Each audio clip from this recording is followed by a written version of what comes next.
Jacques et Gabriela, vous êtes maintenant baptisés. Le Dieu Tout-Puissant, Père de Jésus le Christ, notre Seigneur, vous a libérés du péché et vous a fait renaître de l'eau et de l'Esprit Saint.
Je vous présente Jacques, qui est ici, de dos à la caméra, et Gabriela, qui est très en voix cet après-midi.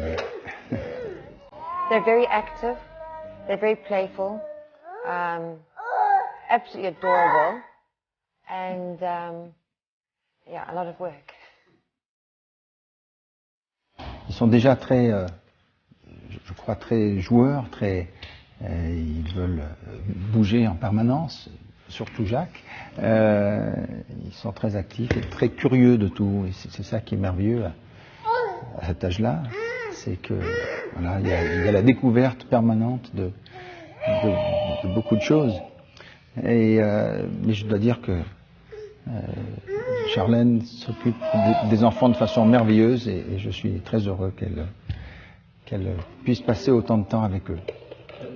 Ils paraissent très à l'aise avec tout le monde qu'ils rencontrent, avec des autres enfants, mais aussi avec des adultes. Ils ont déjà été dans des situations où il y avait plusieurs personnes autour d'eux et ils se comportent vraiment de façon tout à fait extraordinaire et tout à fait sociable. Oui. They really enjoy interacting with each other, and they're very comfortable around people, very enthusiastic with other children, and yeah, lots of fun. They don't take to anyone, you know, first. They take their time, and then once they know you, they're still a little bit distant. C'est vrai que il y a plusieurs personnes qui ont dit que Gabriela me ressemblait plus dans les traits du visage que Jacques, mais je pense que il y a aussi un peu de Charlène dans les deux enfants, donc je crois que c'est encore un peu tôt pour le dire de façon définitive. Personally, I think they change all the time. Like one day we say, oh, they look more like Albert. Oh no, she looks more like you. So they're still babies. I mean, it's hard to say right now.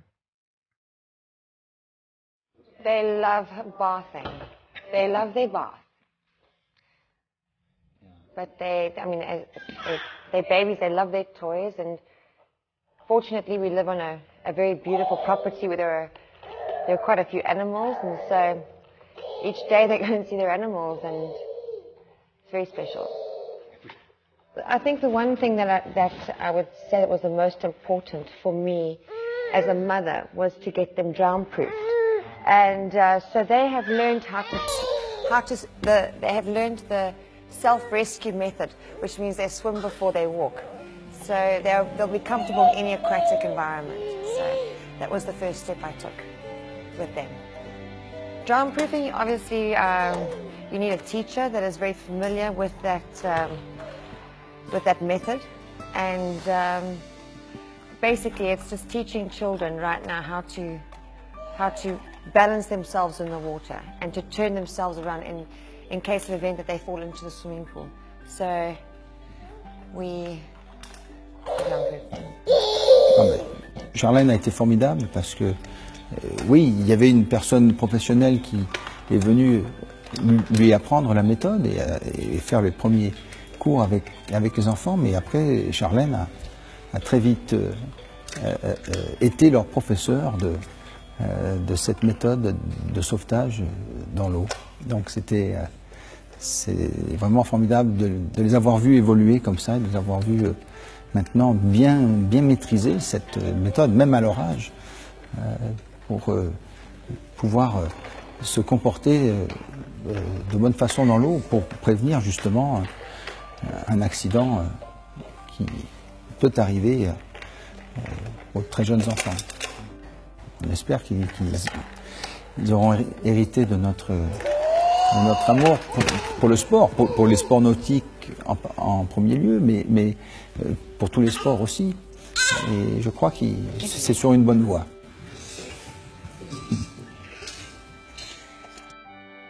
Il faut pouvoir passer beaucoup de temps avec eux, mais c'est ce que nous essayons de faire.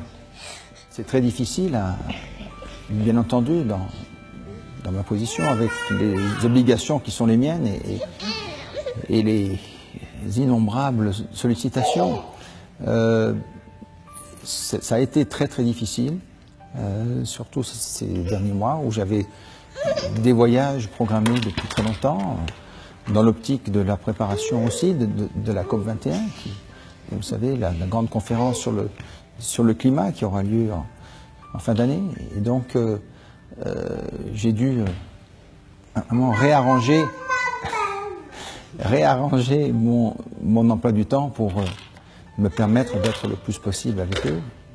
Mais c'est vrai que c'est un jonglage et un réajustement permanent, mais je crois que ça en vaut largement la peine. Je les ai jamais entendus vraiment se plaindre. Alors oui, quand ils ont faim ou quand il n'y a jamais eu de manifestation trop, à part aujourd'hui, mais ça c'est dans la joie, mais de manifestations trop bruyantes, de pleurs ou ils sont vraiment très très sages et très sociables, comme vous le voyez. Their health and well-being is the most important, that they're happy, well, nourished and loved, and that for now is the most important for me. Ils auront, je crois, à cœur aussi d'avoir des petits camarades ici à Monaco et de faire au moins une partie de leur scolarité à Monaco. On n'a pas fait de plan vraiment pour cela. On a encore le temps d'y penser. Well, I think the difference is that they're born into a responsibility and a duty, which I don't, obviously it was not their choice, but they do have a choice of their passions, and that would be for them to choose in what field that they would like to be educated in. As long as they know that this is their responsibility, their duty, and duty to their population and to their family, and this is what they would have to pass on to the future generations. So that's as far as I would. Yeah. I cannot foresay or foretell what the future may hold, but we will educate them to the best that we possibly know, and it will be for them to decide, not for me to decide that for them. Ben, je pense que c'est pas avant l'âge de 5, 6, 7 ans que l'on se rend compte vraiment qu'il y a quelque chose de particulier, qu'on n'est pas dans une famille tout à fait comme les autres et qu'on a quelques responsabilités et quelques devoirs. Mais c'est venu progressivement, c'est pas venu, il n'y a pas eu un événement qui a fait que, sauf peut-être la première fois où j'ai dû faire une cérémonie officielle. Mon père m'avait laissé, je ne dirais pas agir seul, mais où je devais faire quelque chose tout seul. C'est là où j'ai vraiment bien compris que c'était qu'on attendait certaines choses de moi, même à cet âge-là. Mais je dois dire qu'on va essayer de les préparer le plus de la façon la plus douce possible et les amener à, voilà, à affronter et à bien comprendre cette réalité. Mais je crois que c'est important que nos enfants suivent leur voie qu'ils auront décidée. On va bien sûr les mettre sur la voie et tout faire pour qu'ils aient une bonne éducation et qu'ils soient armés pour affronter la vie moderne. Mais après, on va essayer qu'ils aient un environnement qui soit le plus normal possible et le moins contraignant possible, surtout quand ils sont encore jeunes. Évidemment, lorsque j'ai commencé, il y a très longtemps, à m'occuper de questions environnementales et notamment liées aux océans,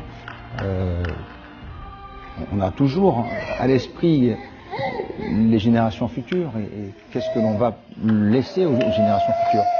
Mais bien sûr, ce terme de génération future prend une autre dimension lorsqu'on a des enfants. Hein, Jacques?